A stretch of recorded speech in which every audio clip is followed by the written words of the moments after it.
Hi everyone. So we get stories like this, right? Russia to pull troops back from near Ukraine, which is good, right? In it, yeah. I'm going to show you how the mainstream media really works. So it says here that Russia to pull troops back from near Ukraine, which will sound good, obviously, to someone that's reading this. Phew. So there isn't tension after all. Russia says units in Crimea near the border with Ukraine has been on military exercise. After weeks of tension over build-up of Russian troops close to Ukraine border, Russian Defense Minister Sergei Shoigu has ordered a number of units in the area back to their bases. 100,000 Russian soldiers had been near the border, as well as Crimea, which was seized and annexed in Russia in 2014. Apparently, they were fake tanks. They weren't actually real, which I find a bit weird. They were just showing off and mocking the West. I'll show you actually an article. I find it's actually quite funny, to be honest. So Putin's blow-up army. Russian leader unveils World War II style fake tanks he used to fool NATO. I mean, come on. Oh, it's so weird, isn't it? As he orders troops back to base in apparent end to build up near Ukraine. So everyone's going to think, woohoo, yay. Tensions easing. It's almost like that's what the mainstream media do, right? So they're going to put hope in people, a little bit of hope.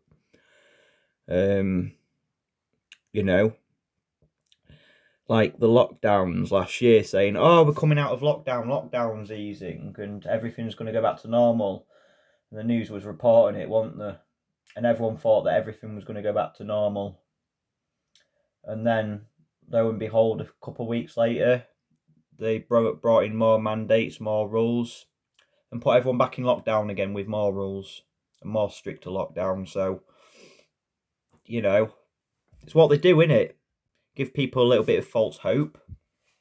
Like everything's going to be okay. So people are like, oh, that's great, innit? We can relax now and, do nothing. And lo and behold, put us back in lockdown. I see it the same as this. I'll show you why in a minute, because I'll show you something interesting.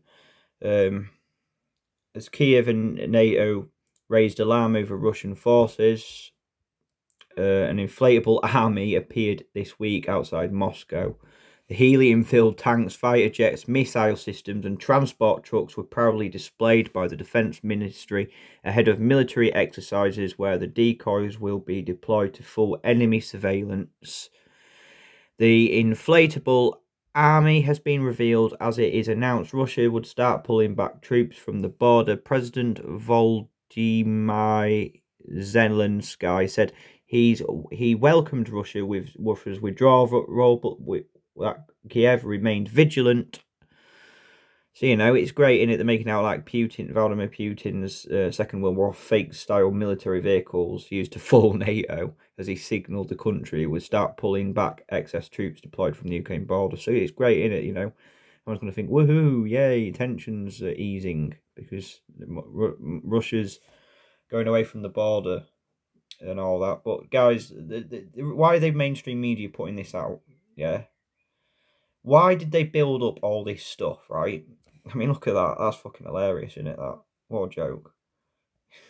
Inflatable army used to full NATO. I mean, come on. Really? Obviously an exercise. Obviously part of the agenda, the world agenda. But why did they build up the soldiers in Russia and in court and say that tensions were rising, to build up tension all over the world in the news, and then suddenly to say this, it was all a fake drill, and they're now easing it, and they're now all the military are being withdrawn, and everyone's going to think great. That's the trick, you see, because that's what they do. They give people a little hope, thinking, oh, we don't have to do anything now, that's great and all that, but you watch in a few weeks' time, they're not going anywhere. Something will happen, I guarantee it, because that's how they work, innit? I've known the mainstream media, that's how they work. So yeah, we've got this, but I'll show you something now. So I'll put this.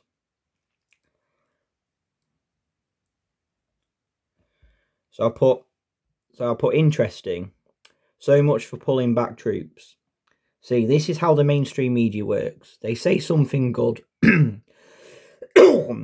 For example, lockdown ends and things are going back to normal, like they said earlier last year, only to find ourselves in another lockdown with more rules later on. Or another example, Russia is pulling troops from Ukraine, which is good, and then a day later goes to say this. So let's have a look what they say. Death zones. Russian military creating system to make areas of airspace inaccessible for foreign missile and drones. Death zones. So Russian military are creating a system, apparently, of areas of airspace inaccessible to foreign missiles and drones. That's reported from RT. Interesting. It'll be interesting to see where they're going with these stories. You know, like what is it about? What is their agenda? I mean, it could be just a distraction, but I find it very strange that the build-up in tension over the last few weeks in Ukraine to suddenly say it's just a drill or we'll go back and make in the mainstream media make it out like there's nothing to panic about now. Because the mainstream media want you in fear. So I think that this is all a setup. All this is a setup for something that's going to probably happen within the next month or two. Because they go on to say that, oh, it was just a drill and they put up fake tanks and fake airplanes, inflatable tanks just to fool the West, which is all part of the narrative, right? To then go on to say this. They're creating a system to make areas of airspace inaccessible to foreign missiles and drones. So they're creating something to, you know, the so-called saying that they're creating something that's going to stop drones and missiles. So why would they do that? Why would RT be reporting that? What for? Do you know what I mean? I don't know myself. I don't know. I'm trying to explain this in the best way possible to make it sound like if a war was to take place, what would it be? You know, it's not actually a war. You know, the world leaders, they all work together, for Christ's sake. Putin was talking about the other day about him wanting to he wants everyone in Russia to take the jab. He wants everyone in Russia to take the jab. He's part of it. He's for, you know, he's playing a role in the CV pandemic. He's playing in the role. And he's speaking in Russia to the Russian people that he's getting them to take the jab, right? He is also part of the New World Order. All world leaders are. I'll show you something actually now. Just give me a second. So I did an A-level at college called World Development, which looks into... It's part of geography, really, but it did look into stuff like this. I did an AS, actually, because I pulled out in the first, but I learned some stuff that... Pretty much every recognised country in this world is part of the United Nations, which is an organisation, right? It's a corporation, and it's incorporating every single country in the world. We're all part of it. Think of any country, right? Let's have a look, hold on. So here we've got member states of the United Nations. So those people that say, oh, I'm going to move to Mexico, or I'm going to move to somewhere in Africa because I don't want to be part of all this. Well, you might as well look at this. Let's have a look. Afghanistan, Albania, Algeria, Andorra, Angola, that country, Argentina, Armenia, Australia, Austria, Azerbaijan, Bahamas, Bahrain, Bangladesh, Barbados, Belarus, Belgium, Belize, Benin, all these countries, Brazil, Canada, Cameroon, Cambodia, Central African Republic, Chad, Chile, China, Colombia, Congo, Croatia, Cuba, Czech Republic, the Democratic People's Republic of Korea, North Korea is part of the United Nations, is a member of the United Nations, which is a corporation. Think about it, right? Denmark, Dominica, Ecuador, El Salvador, all these, Ethiopia, Finland, France, Germany, Georgia, Guinea, Iceland, India, Israel, Iraq, Iran. Iran is part of the United Nations. They all meet up. All these countries, world leaders, meet up together pretty much every year, and they all cooperate and they talk about things. We don't know what goes on behind in the United Nations, in this big all these meetings that take place all over the world, different countries, because all leaders do meet up, to discuss what? Japan, Jamaica, Kenya, Kazakhstan, look, Lebanon, Liberia, Libya, Liechtenstein, Luxembourg, Madagascar, Maldives. Pretty much every country you can think of is part of the United Nations, right? United Arab Emirates, UK. And can you even call them countries now? Because they're pretty much corporations, aren't they? They're incorporated. Look, these are the members that joined. 1980s, 1964, 1947. So, this is what World War II was about.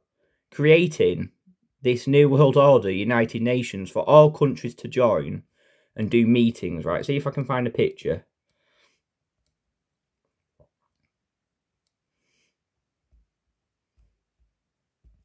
And all the countries are part of the United Nations. It's the so-called peace agreement, right? Membership in the United Nations is open to all peace-loving states which accept obligations contained in the present charter.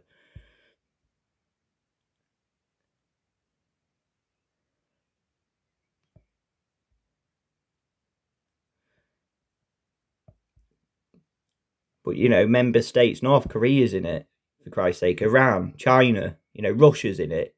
Same as the United States, are all part of the United Nations corporation.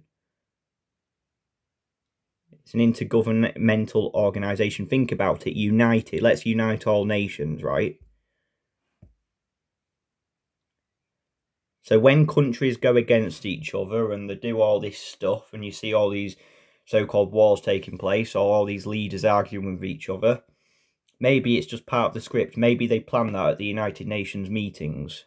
Let me show you a picture. So here we've got United Nations Conference on Sustainable Development. All these people from all over the world, and pretty much literally probably every country, is part of this Sustainable Development Agenda, the Agenda 21, Agenda 2030. And these are world leaders from all over the world coming together to talk about sustainable development back in 2012 in June. In 2012. Got country from world leaders from all over the world, right? And that's the United Nations, which pretty much all member states in every country you can think of is part of. See here, look, Russia's supposed to be not on our side and all that, and Germany we have problems with. But look, you've got Putin there, you've got Merkel there, you've got Boris Johnson there. Do you know what I mean? They all work together, guys. But they'll make out to the public like it's their country against another country, right? They all work together, and they probably speak the same language, right? There's probably a mutual language that they all have to learn. Or they have a massive translation system that works. But yeah, they all discuss, they all go, the United Nations, the World Economic Forum, which pretty much a lot of countries have joined. The World Health, think about what's taking place. This is the New World Order. You've got the United Nations, the World Economic Forum, the World Health Organization, frig knows what else. It's all coming into power, right? It's all part of the agenda. But at the moment, they're going to make out like if a war does take place, right, it'll be part of the agenda. And it doesn't mean that everyone's going to die. They could literally, it could be all fear-based for all we know. They could drop, like in China, apparently the cities they used where people were so-called dropping in the streets were ghost cities. They could drop a few nukes on some ghost cities, or probably not even nukes, probably like that hydrogen bomb that was dropped in Beirut last year. They'll probably do something like that in a few ghost cities in China, make it out like, some countries nuke China or something, or no, we're at war. And they'll probably, I don't know, they won't, it doesn't mean they'll they'll bomb our actual countries where we live. They might bomb military bases. For example, there's a military base in the UK that's part of Cyprus. I'll just show you now. So this is a border between the UK and Cyprus, right? On Cyprus, this part here is the part of the United Kingdom, part of Great Britain, and it's a military base. Now, they could literally evacuate everyone in this military base, and they could bomb this military base, and then the news will say, oh, we bombed the UK, now we've got to go to war, right? Or no, China's bombed UK, or Russia's bombed UK, when it's actually not the UK, it's the military base. The same with America, they'll probably attack the military bases, and they'll probably attack the ghost cities in China to make it out like there's an actual war, if that makes sense. You know, like with the CV, if they pull this scam off for everyone, they can pull anything, right? If they can pull this pandemic off, they can literally pull anything. They can do any farce. Maybe they'll probably drop a couple of bombs on a couple of small cities. I don't know, but I don't think they want to go for the big cities because they want people living in the small cities. They'll probably attack the countryside if anything. But I generally think if there was a war to occur, I don't know myself, but I think it would be more fear-based than anything. I think they'll probably attack the military bases and attack a few ghost cities in China and probably some areas where not many people live, you know, and make it out like there's a war going on when really they're not actually attacking anyone. It's just those areas where there's no one around. And if they do attack cities, it's because or the smaller cities or countrysides, they'll probably evacuate everyone. You know, they like to create chaos. So if they evacuate everyone in a certain area because, oh no, they're saying there's a nuke coming, and there'll probably be a lot of that as well. They'll probably, even though they know there isn't a nuke coming, they'll just say to people there is, and people will believe it, and then everyone will evacuate, cause the chaos, right? It's order out of chaos, and that's how it'll work. And then after that, you know, I don't know, they'll probably bring about their Agenda 2030 and continue to expand it. But yeah, it's I don't know. I find this interesting, by the way, guys. When you do this, measure distance,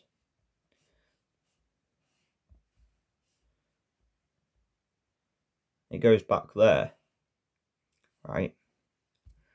But if you go from up here where Greenland is, yeah, and you go down like that, you can only go so far. You can't go down there. But if you go sideways, you end up back over there. Look, you can keep going sideways and it will go back to where it was before, right? You know, it's like that. But if you go from up to down, it won't do that. I find that interesting. But yeah, I think with a war, I think it will be definitely more fear-based. So make it look as real as possible and make it probably look as if loads of people are dying when it might not be the case. I mean, we don't know their intentions. I mean, obviously depopulation is part of their agenda, but I don't think they want to do it so destructive. I don't think they want to destruct the big cities just yet. So I think if there was a war to break out, I think it would be more chaotic than anything. I think they would tell people there's a nuclear bomb coming to their area, so everyone's got to evacuate in all areas over the world, even though there probably isn't. It's just a scare, and they'll say it's just a scare. They did it a lot in the war, didn't they? And the places they will attack will probably be either the poorer areas or the areas where there's not many people living, right? And they'll probably tell all of them to evacuate anyway, because that's all they live on is fear and chaos, right? And that's how they control people. But I don't know myself. That's just my take on it. But yeah, I thought I'd do this video just to explain what I think could happen. We've obviously got the Cyber Polygon exercise, which I keep talking about as well, which they're doing in, I think it's July now. So I don't know. Maybe that'll be the start of a war or something. Maybe they'll say, because Russia's a big part of the Cyber Polygon exercise. A lot of people in Russia are in that, and the World Economic Forum. So maybe they'll blame Russia for the cyber attack that will probably take place all over the world or in the West, and then they'll have that reason for them to go to war with them. Yeah. But if something like this was to take place, don't. Like the CV, they're very good at staging things, aren't they? So just don't be too worried if a war was to take place just yet, because I don't think they want to destroy everything just yet. There might not be a war. I'm not saying that. I'm not saying that anytime soon. Anyway, I don't know. There might not be, but there could well be. I mean, why would they mainstream media talk about it? It seems like to me it could be a distraction, but it's almost like they're building up and hinting at it, if you know what I mean, for eventually to happen. And when you've got all these predictive programming with, modern warfare and all the Call of Duty and all these Xbox games I used to play, is that all predictive programming? It's programming your mind and making you familiar with what's about to take place, like they do with everything, like they do with movies and TV shows. But we'll just have to wait and see. I think we're in for some interesting times. And I do mean very interesting times, especially when you see something like this. I mean, what do they mean by creating a system to make it inaccessible for foreign missiles and drones? So I have to wait and see, right? But I think things are going to get a bit weird, so just hold on to your hats. Thanks, guys.